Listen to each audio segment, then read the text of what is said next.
My father reappeared years later with his new wife and told me to stop calling him father. When she got pregnant, he tried to pressure me into signing over the house. My late mom left me. I refused, period.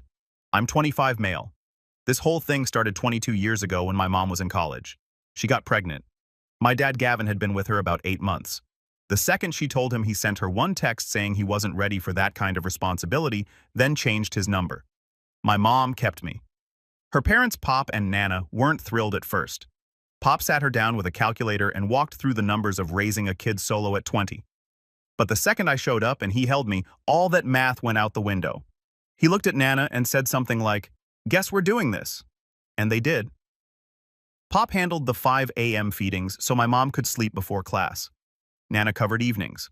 My mom worked part-time at a vet clinic and studied at night. She ran on maybe 4 hours of sleep for years. Gavin sent $0 during this time. 0 phone calls, nothing. I had a good childhood. Pop stuck glow-in-the-dark stars on my ceiling. Nana made me pancakes every Saturday. I had my own room in their place up in northern New York, and I was a happy kid.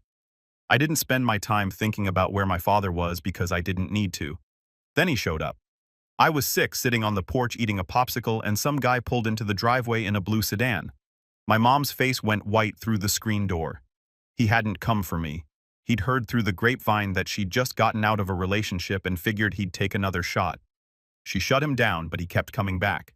Eventually, he switched tactics and started asking about me instead. Said he wanted to be a father. Said he'd changed. My mom let him visit every other Saturday. I think part of her felt guilty not about anything she'd done, but about what I didn't have. She'd see me watching other kids at the park with their dads, and she'd read something into it even if it wasn't there. She carried this weight about raising me without a father. Like it was somehow her fault Gavin turned out to be who he was. So she let him in against her instincts for me. And honestly, those visits were great. When you're 6, a dad is just a guy who shows up with remote control cars and lets you eat pizza with no rules. My mom had bedtimes and vegetable requirements. Gavin had arcade tokens and 0 boundaries. What I didn't realize was that Gavin spent most of those visits mining me for information about my mom. He'd slip the questions in between games. We'd be racing remote control cars, and he'd casually ask if mom had any friends who came over. We'd be eating pizza, and he'd ask if she ever talked about him. I was 6. I answered everything honestly because why wouldn't I? He wasn't building a relationship with me. I was the back door into my mom's life. And the worst part is, he was good at it. He made me feel like I was his little buddy, like we had this special thing. That's what still bothers me about it. I didn't even know I was being played. I was just happy. Took me years to figure that out. After months of wearing her down with those Saturday visits, Gavin went full court press flowers, cooking dinner for the 3 of us, playing the reformed man role like he'd rehearsed it in a mirror. And my mom, after years of carrying everything alone, let her guard down. I used to judge her for that. Took me a long time to stop, but she wasn't stupid and she wasn't weak. She was a woman who'd been doing everything by herself since she was 20. And here was a guy offering to share the weight. Gavin read her perfectly. He gave her just enough warmth, just enough help to make her believe he was different. So when he proposed, after about a year, she said yes. The first year of the marriage was fine. Gavin was on his best behavior. Then the cracks started showing up, and they didn't stop. It started with a move. Gavin worked as a regional sales manager for an industrial supply company. Told my mom he'd gotten a territory reassignment about 4 hours south down near Albany. Better territory, bigger commissions. My mom pushed back hard. Her parents were close. Her job was here. My school, my friends, everything. But Gavin did what he always did. He made it sound like the only rational option. Projected income numbers, cost of living comparisons, tax benefits. He talked about uprooting our lives like he was presenting a quarterly strategy, not making a decision that would affect actual human beings. My mom caved. She thought that's what marriage was, compromise. Except Gavin had already found the house and put an offer on it before she even agreed to go. Her yes was a formality. She put $42,000 into the down payment, every dollar she'd saved over years. The house went into both names, but her cash made the deal happen. Once we got to the new city, my mom applied to every vet clinic and animal hospital within 30 miles. Nothing panned out. Gavin kept suggesting she just stay home, take care of the house, handle me, framed it like he was doing her a favor. But with no support system and a husband who kept pushing the stay-at-home angle, she eventually stopped applying. That's exactly where he wanted her. Dependent, isolated. Then came the financial control. Gavin tracked every dollar she spent. receipts for groceries. If she bought anything beyond food or cleaning supplies, he'd go cold and question her judgment. One time burned into my memory permanently. She bought me a pair of sneakers for school, $38 from a clearance rack. My old ones had holes in them. Gavin saw the receipt and told her to return them, said they weren't a necessity. My mom cried in the car on the way to the store. I was in the back seat. I was 10. I remember the exact price of those shoes because of what her face looked like that day. Another time I needed supplies for a school science fair, about $25 total. Gavin found the receipt and spent an hour telling her she should have asked first. She returned half the stuff. I stood next to a half-finished board at the fair while every other kid had put together projects with lights and moving parts. Got to see. The embarrassment wasn't about the grade. It was knowing we had the money. Gavin just didn't think I was worth spending it on. The arguments at home were constant but never loud. That wasn't Gavin's style. He didn't yell. He'd just twist things around calmly until my mom started questioning whether she remembered stuff right. I'd sit in my room with headphones on pretending I couldn't hear her voice cracking through the walls. One night when I was 12, I came downstairs to get water and walked into the middle of one of their argument. Gavin was sitting at the kitchen table with a stack of receipts fanned out in front of him, going through them one by one, asking my mom to justify each purchase. She was standing at the counter with her arms crossed, trying not to cry. I stood in the doorway for maybe 10 seconds before I opened my mouth. "Stop talking to her like that." Gavin looked at me with this expression I'll never forget. Not angry, amused, like a 12-year-old standing up to him was the funniest thing he'd seen all week. He leaned back in his chair and said, "Go back to bed, buddy. This is grown-up stuff." My mom cut in before I could respond. "Go upstairs, baby. I'm fine." But her voice was different. She wasn't backing him up. She was protecting me from getting on his radar. I went upstairs, but I didn't sleep. Lay there staring at the ceiling, listening to his voice drone on for another hour downstairs. That was the night I figured out something no kid should have to piece together at 12. My mom wasn't staying with Gavin because she loved him. She was staying because he'd made it so she couldn't leave. No job, no savings, no one within 4 hours who could help. He'd trapped her, and she didn't even have anywhere to go. My mom was 34 when she found out she had ovarian cancer. Stage 3. I was 13, old enough to understand and too young to handle it. She told me straight at the kitchen table, no sugarcoating, said she was sick, said she was going to fight, said I was going to be okay. I believed her because I had to.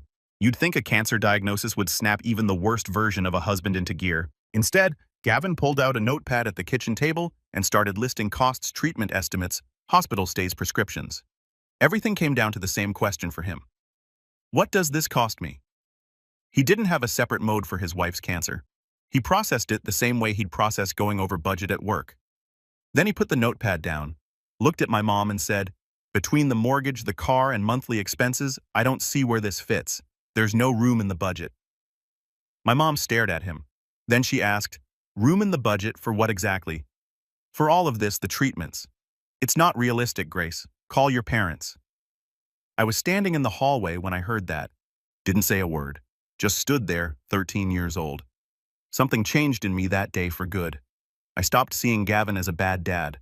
I started seeing him for exactly what he was, a guy who only kept people around when they were useful. Within 2 weeks, Pop showed up with his truck. 4-hour drive, walked through the front door, looked at my mom and said, "You got bags packed." She nodded. "Then let's go home." That was it. No lecture, no questions about why she'd stayed so long, no anger directed at her. Just a man who drove 4 hours to bring his daughter and grandson home. We loaded everything we had and left. Gavin stayed behind, kept the house kept. His job kept living like his wife and kid hadn't just walked out. He called once a week for the first month, logistics only. When's the divorce? What about the house insurance situation? Never asked how my mom was doing, never asked about me. By the time she started chemo, he'd stopped calling entirely. Pop drove my mom to chemo 3 times a week, 40 minutes each way. He'd sit in that waiting room for hours with a newspaper and a thermos of coffee just so she didn't have to walk out alone. Nana kept the house running, made sure I got to school, picked up extra shifts at the fabric shop to cover what insurance wouldn't. They were in their mid-60s. They didn't hesitate, but I could see what it was doing to Pop, even though he'd never say it. He got quieter, started going out to the garage at night and sitting in his truck with the engine off staring at nothing. One night, I found him out there and asked if he was okay. He said he should have fought harder to stop the marriage, that he saw what Gavin was and didn't push hard enough. I told him it wasn't his fault. He nodded, but I could tell he didn't believe me. Pop carried that guilt the whole time. Never let it slow him down, but he carried it. I watched my mom lose her hair, lose weight, lose the ability to walk upstairs without stopping halfway. Some days, she couldn't get out of bed. I'd bring her water and sit on the floor next to her doing homework so she wasn't alone. Through all of it, Gavin never showed up. There was one day I'll never shake. My mom had a bad reaction to a round of chemo. Pop rushed her to the ER at 2 in the morning. Nana stayed home with me, but neither of us slept. We sat at the kitchen table waiting for the phone to ring. When Pop called around 6 a.m. and said she was stable, Nana put her head down on the table, and I heard her cry for the first and only time in my life. I texted Gavin that morning, told him Mom was in the hospital, told him it was bad. He read the message. I saw the red receipt. He didn't respond for 11 hours. And when he finally did, he asked if the hospital visit would affect the insurance premiums. His ex-wife was in the ER, and his son had been up all night terrified. And the man wanted to know about premiums. I deleted the conversation and didn't text him again for 3 years. During her treatment, my mom did something I didn't find out about until after she was gone. She met with an estate attorney and drew up a will. She left everything to me, savings, assets, and most importantly, her half of the house she'd paid into with Gavin. Got it notarized, filed properly, and designated my grandparents as my legal guardians. Did it all quietly.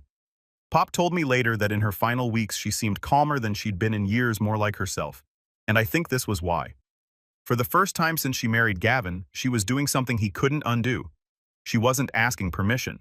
She wasn't running it by anyone. She was just handling it. She knew exactly what Gavin would come for the second she was gone, and she made sure he couldn't get it. She passed away 11 months after the diagnosis. I was 14. I'm not going to try to put that into words. If you've lost a parent, you already know what that is. If you haven't, nothing I type here is going to get you there. Gavin didn't even wait a full month.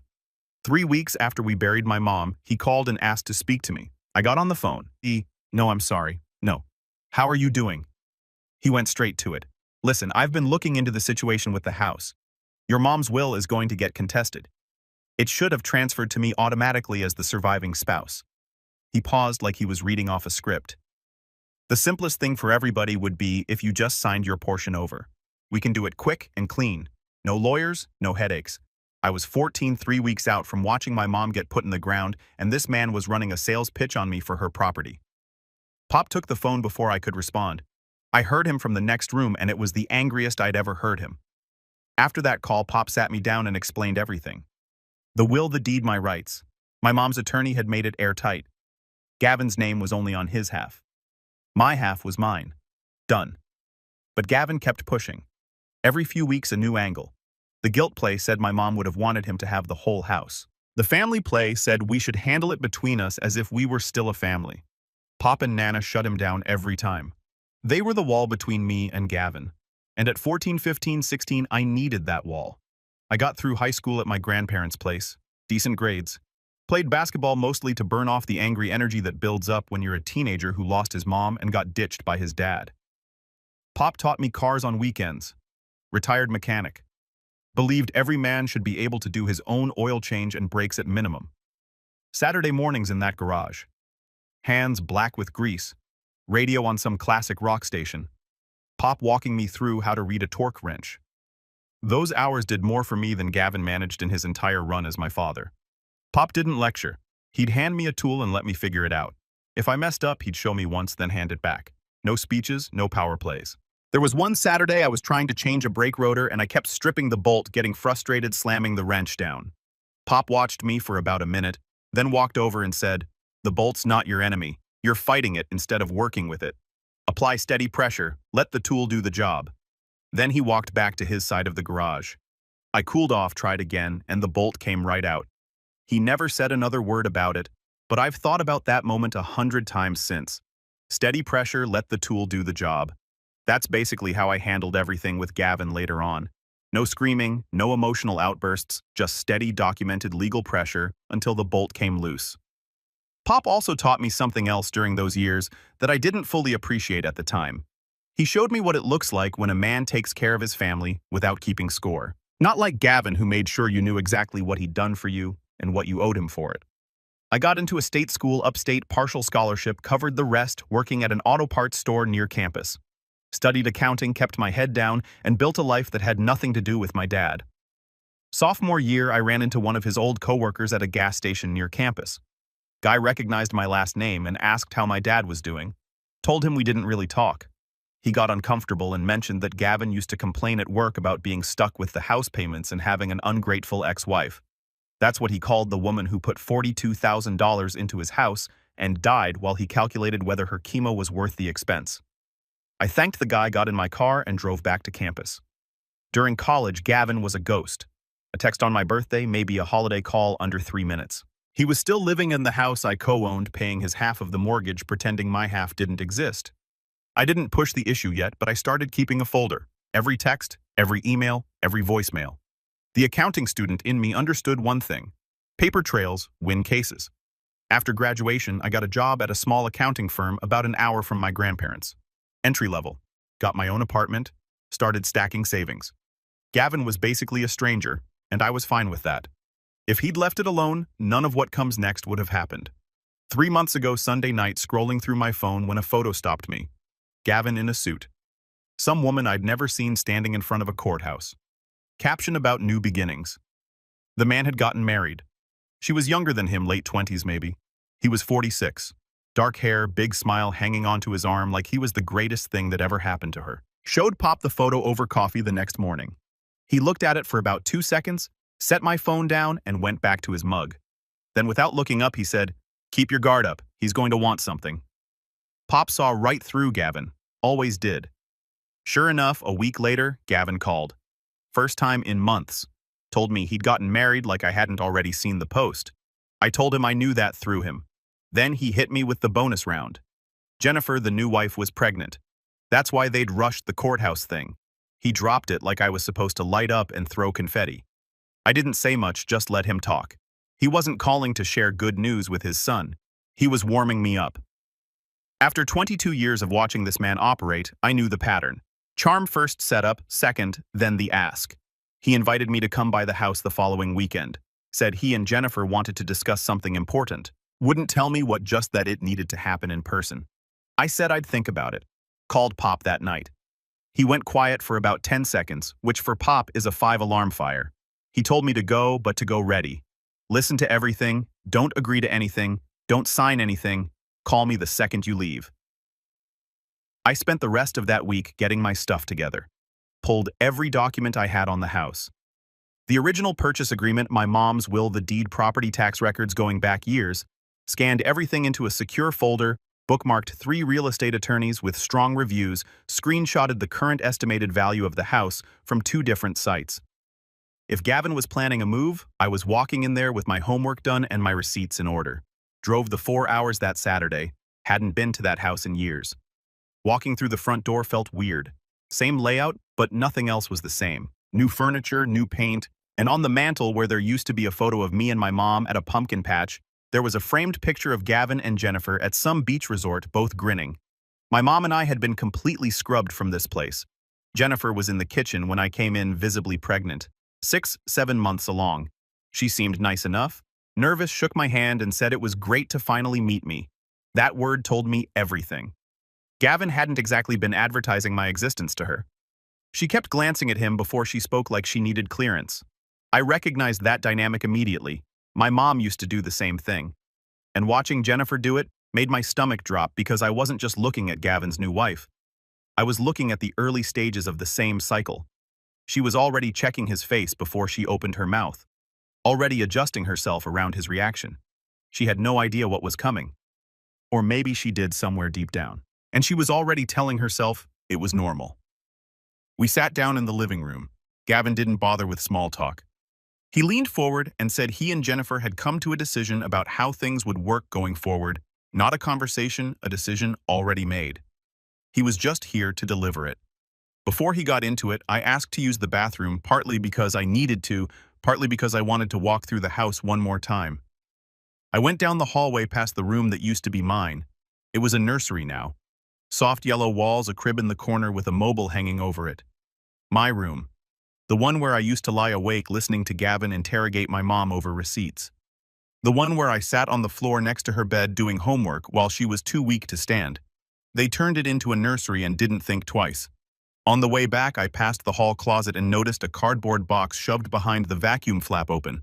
Photo frames inside face down. I could see the edge of one I recognized. Green border the pumpkin patch photo. My mom and me, she was laughing in that picture. They hadn't just taken it off the mantel. They'd boxed it up and buried it next to cleaning supplies. I closed the closet door, went back to the living room, sat down and looked at Gavin. After seeing that I was done. Whatever he was about to ask for, the answer was already no. First, he told me they didn't want me calling him dad anymore. He said, "Jennifer and I have talked about it, and we think it would be confusing for the baby to hear someone else using that word. Going forward, I'd prefer if you just called me Gavin like we were acquaintances who happened to share a last name." I just nodded and let him keep going. Second part, he said they didn't want me having any contact with the baby. Not until the kid was old enough to understand what a half-sibling was. So basically, he wanted me to not exist until they decided it was convenient for me to exist again. Jennifer leaned forward and said, "We really hope you can respect this. It's not personal. We're just trying to protect our family. I hope there are no hard feelings." Then the real reason for the whole meeting came out. Gavin said he needed me to sign my share of the house over to him. Said he needed the property fully in his name so he could eventually pass it down to Jennifer and their baby. He said it casual, like asking someone to forward an email. It's the right thing to do. This way the house stays in the family and everyone's taken care of. It's what makes sense. And then he slid a stack of papers across the coffee table. Pre-filled property transfer form. My name already printed in the blanks. A pen sitting on top pointed toward me. He'd filled out the paperwork in advance and set a pen on top like I was going to sign my mom's legacy away without a single question. I looked at the pen, looked at the form, looked at him, and for about 2 seconds, some small trained part of me actually considered it. Not because it made sense, but because there was still a 6-year-old kid somewhere inside me who wanted this man to be proud of him, who wanted to hand over the paper and have Gavin finally look at him like a son. Then I looked at Gavin's face, and I didn't see a father asking his son for help. I saw a guy running numbers. Something just went flat inside me. Not anger, not sadness, just done. This man was never going to change. I was a problem in his new life, and he wanted me to make myself disappear so he didn't have to deal with it. I told him I wasn't signing anything, that since he and his wife had decided I wasn't part of their family, I'd be making that mutual every legal sense of the word. He'd be hearing from my attorney within the week. The whole calm act he'd been doing the entire meeting dropped instantly. There's no reason to bring lawyers into this. This is a family matter. We can work this out between us. I looked at him and said, "We stopped being family about 10 minutes ago when you asked me to stop being your son." Jennifer jumped in, voice shaking. "You're being completely unreasonable. All we're asking for is stability for our baby. Why are you making this so difficult?" I looked at her for a long second. Then I said, "I hope things work out for you, Jennifer. I really do. But you should pay very close attention to how he treats people when they stop being useful to him, because eventually it's going to be your turn." She went quiet after that. I grabbed my jacket and walked out. Gavin followed me to the driveway, talking fast, telling me I'd regret this. I got in my car and pulled out without looking back. Called Pop from the highway, told him everything. He listened, then said 4 words. "Now we go to work." Monday morning, sitting across from a real estate attorney named Phil Hartwick, late 50s, no nonsense. Been handling property disputes in the county for over 20 years. I came in with everything. Mom's will purchase agreement, deed tax records, bank statements showing my mom's $42,000 down payment. Phil went through all of it and told me my position was solid. Phil gave me 2 options. Negotiate a buyout, where Gavin pays me fair market value for my half, or file a partition action to force a sale of the entire property. I asked Phil which one he'd recommend. He leaned back and said, "If you want this done clean, and you don't want to spend the next year going back and forth with a guy who's never negotiated in good faith a day in his life, you file the partition and let the court handle it." I didn't even think about it. I told Phil to file the partition. I wanted the house sold.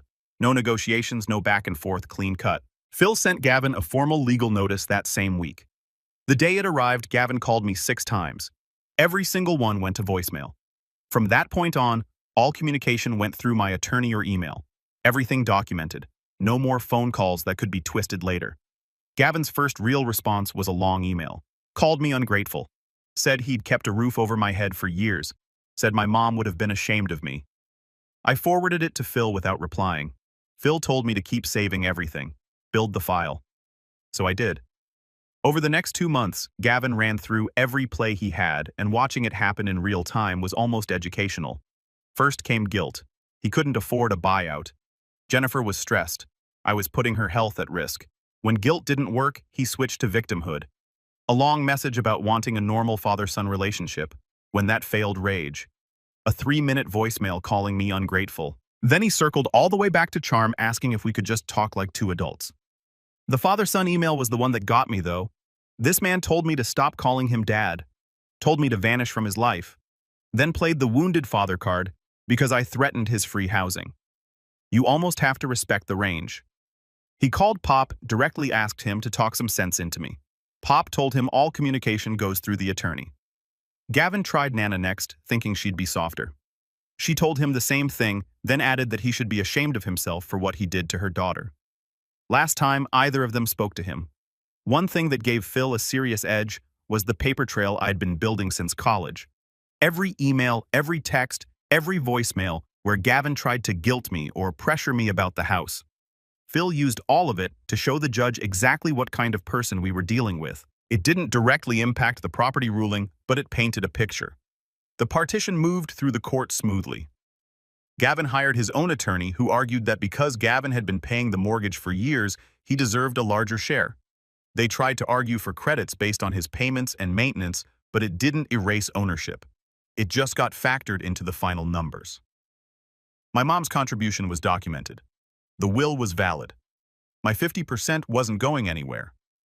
Gavin's lawyer also tried arguing the will was signed under duress because my mom was terminally ill. Phil had anticipated that.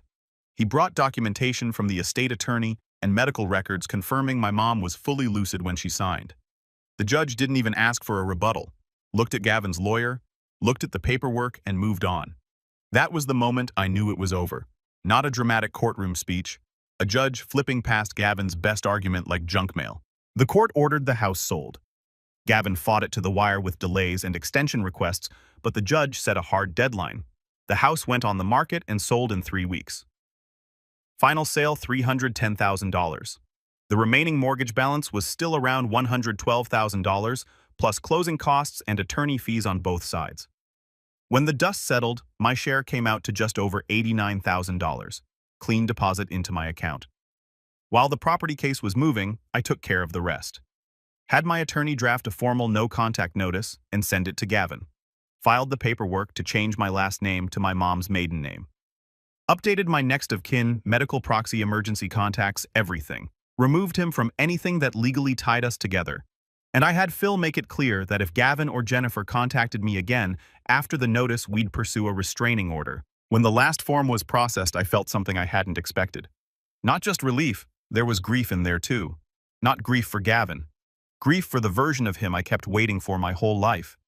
The dad who'd actually want to know me, who'd come to a game or call to check in, or just be normal for once. That guy never existed. But part of me never stopped hoping he would. And filing those papers was finally admitting he wasn't coming. Gavin's last move came through Jennifer. She called me about a week after the house closed, screaming before I even finished saying hello. "Are you happy now we're living in my parents' basement with a newborn because of you? You took everything from us. Your father is broken over this." And here's the thing. I could hear in her voice that she believed every word. She wasn't performing. Gavin had told her his version, and she'd swallowed it whole the same way my mom had years ago. I almost felt something for her. Almost. But then she said something that stopped me cold. She said, "He told me you signed the house over years ago. He told me it was fully his." Gavin had been lying to her the entire time. She didn't even know my name was still on the deed until the legal notice showed up. He'd married this woman, moved her into a house he only half owned, and told her it was all his. That's who she was defending. A man who'd been lying to her face since before their wedding day. I let her keep going. Selfish, greedy, heartless, said. Everyone in their circle thought I was a terrible person. She went on for about 4 minutes straight. When she finally ran out of steam, I said, "Jennifer, he's not my father. He made sure of that himself. Lose my number." And I hung up. She called back twice, blocked her blocked Gavin, set up email filters, so anything from either of them routes to a folder my attorney can access. Clean, documented, done. Here's what I'll leave you with. I don't feel guilty. Some of you are going to say I should have been the bigger person, should have let him keep the house and walked away. And honestly, there were nights during the legal process where I lay awake running that exact argument, wondering if I was doing this for my mom or for myself, wondering if part of me just wanted to hurt Gavin the way he'd hurt us. What I came back to every time was this. My mom worked herself to the bone saving that money. She put every dollar she had into that house while Gavin treated her like she was disposable. She got sick, and he told her to call her parents. She died, and he came for her assets before her headstone was set. Gavin already took everything from my mom. I wasn't going to let him do the same thing to me. I put the money into a high-yield savings account. I'm working on a business plan for an auto repair shop, something I've been thinking about since those Saturday mornings in Pop's garage. I've already started looking at commercial spaces within driving distance of my grandparents. It feels right. Like I'm taking what my mom left me and building something she'd actually be proud of. Pop and Nana are doing well. Pop's knees aren't great. Nana takes the stairs slower, but they're still sharp and still the toughest people I know. Sunday dinners every weekend. Football in the den, they're my family. As for Gavin, haven't heard from him since Jennifer's call. Don't expect to. He spent my whole life treating me like a problem he wanted to go away. He got his wish, but it happened on my terms. And that's the part that makes all the difference.